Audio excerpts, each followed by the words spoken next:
നമസ്കാരം കൂട്ടുകാരി. ഇന്ന് നമ്മുടെ കോഴിക്കോടിന് ഓടിടുവാണ്. ഓട് തികഞ്ഞില്ല. അതെടുക്കാൻ വേണ്ടി നമ്മുടെ അടുത്തുള്ള നമ്മുടെ കൃഷിയിലൊക്കെ ഉള്ള ചേട്ടൻ്റെ വീട്ടിൽ കുറേ പഴയ ഓടുണ്ട്. നമ്മൾ പഴയ ഓട് കുറേ വാങ്ങി, കുറേ ഡാമേജ് ഉണ്ട്, അത് കാരണം തികയാതെ വന്നത്. അതുപോലെ സ്ക്വയർ ഫീറ്റും കുറച്ച് കൂടി നമ്മൾ ഉദ്ദേശിച്ചതിലും. അതെടുക്കാൻ വേണ്ടി പോവാണ്. ഈ വണ്ടി വെച്ചുകൊണ്ട് വരാമെന്ന് ഉദ്ദേശിക്കുന്നത്. കുറച്ച് തൊട്ടടുത്താണ്, 100 മീറ്റർ അപ്പുറം. അപ്പോൾ നമ്മുടെ റൂഫിങ്ങിൻ്റെ വർക്കാണ് നടന്നുകൊണ്ടിരിക്കുന്നത്. ഓടിടുവാണ്. ഓട് നമുക്ക് കംപ്ലീറ്റ് നമ്മുടെ ഇല്ലായിരുന്നു, ഉണ്ടെന്നുള്ള ധാരണയായിരുന്നു. കഴിഞ്ഞ 2-3 മാസം മുന്നേ ഞാൻ കുറേ സെക്കൻഡ് ഹാൻഡ് ഓട് മേടിച്ച് വച്ചിരുന്നു. അത് നമുക്കിപ്പോൾ നമ്മുടെ കോഴിക്കോട് ഏകദേശം ഒരു 1200ഓളം ഓട് ചിലവായി. നമ്മുടെ കയ്യിലൊരു 800-900 ഓടെ നമ്മുടെ കയ്യിലുള്ളായിരുന്നു.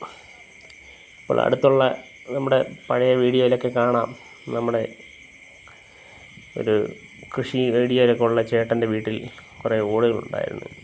ആ വീട് പഴയ വീട് പൊളിച്ചതാണ്. അപ്പോൾ അതിൻ്റെ ഓടുകളൊക്കെ പുള്ളി മാറ്റി വെച്ചിരുന്നു. അത് ഞാൻ എടുത്തുകൊണ്ട് പോന്നു. അപ്പോൾ നമ്മുടെ വർക്കിനുള്ള ഓട് തികയും. ഇന്നും വർക്ക് കംപ്ലീറ്റ് ആയിട്ടില്ല.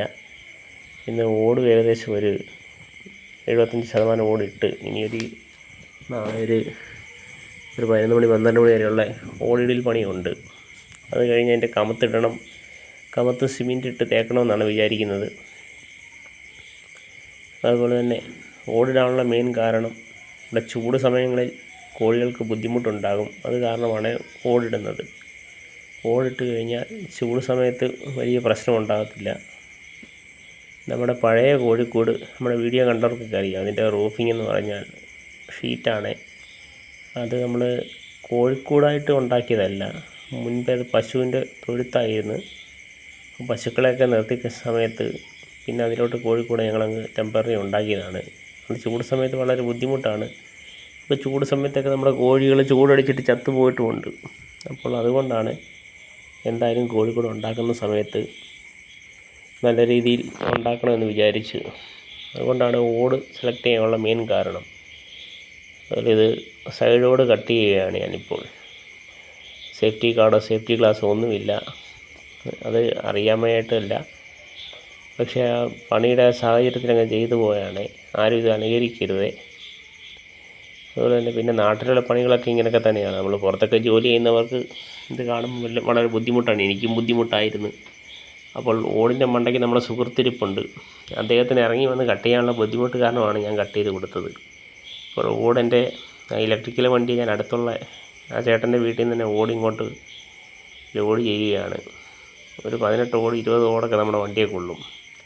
കൈ കൊണ്ടെടുത്തുകൊണ്ട് വരുവാണെങ്കിൽ വളരെ ബുദ്ധിമുട്ടാണ്. 100 മീറ്ററിന് മുകളിലുണ്ട്. അതിൽ ഓട് എവിടെയെങ്കിലും അട്ടിയടുക്കി വെച്ചിട്ടുണ്ടെങ്കിൽ ഓടെടുക്കുമ്പോൾ സൂക്ഷിക്കണം. ഓട് ഈ മഴക്കാലത്ത് ഓടിൻ്റെ അടിയിലൊക്കെ ഇഴജന്തുക്കൾ കയറിയിരിക്കാൻ സാധ്യതയുണ്ട്. അതുകൊണ്ട് ഓടൊക്കെ എടുക്കുന്ന സമയത്ത് സൂക്ഷിച്ച് വേണം. അതുപോലെ തന്നെ നമ്മുടെ ഏത്തവാഴകളാണ് ഈ കാണുന്നത്. ഒരു ഏത്തവാഴ നമ്മുടെ കോഴിക്കോട് നേരെ അടിയിലായി പോയി. നമ്മൾ നശിപ്പിച്ച് കളഞ്ഞില്ല. കാര്യം നമ്മൾ ഇത്രയും കൃഷി ചെയ്ത് കൊണ്ടുവന്ന് വളവും കാര്യങ്ങളൊക്കെ ഇട്ട് കൊണ്ടുവന്ന് കൊലച്ച് കഴിഞ്ഞപ്പോൾ എങ്ങനെയാണ് നശിപ്പിക്കുന്നത് എന്ന് ഓർത്തിട്ടാണ് നശിപ്പിക്കാഞ്ഞത്. അതുകൊണ്ട് നമ്മുടെ കോഴിക്കോട് 2 സൈഡിൽ മാത്രമേ നമ്മൾ കമ്പോസ്റ്റ് കുഴി ഉണ്ടാക്കിയുള്ളൂ. ഏത്തവാഴ നിൽക്കുന്ന ഭാഗത്തൊരു കുഴി വരുന്നതാണ്, അത് ഉണ്ടാക്കിയില്ല. റൂഫിങ് ചെയ്ത് ഇപ്പോൾ വാഴ നമ്മുടെ കോഴിക്കോടിൻ്റെ അടിയിലായിപ്പോയി. ഇനിയും കൊലയൊക്കെ വെട്ടിയതിന് ശേഷം ആ സൈഡിൽ കമ്പോസ്റ്റ് കുഴി ഉണ്ടാക്കുന്നതായിരിക്കും. എന്നിട്ടേ ആ സൈഡിൽ കോഴി ഇടുന്നുള്ളൂ. ഒന്നും നശിപ്പിച്ച് കളയുന്നില്ല.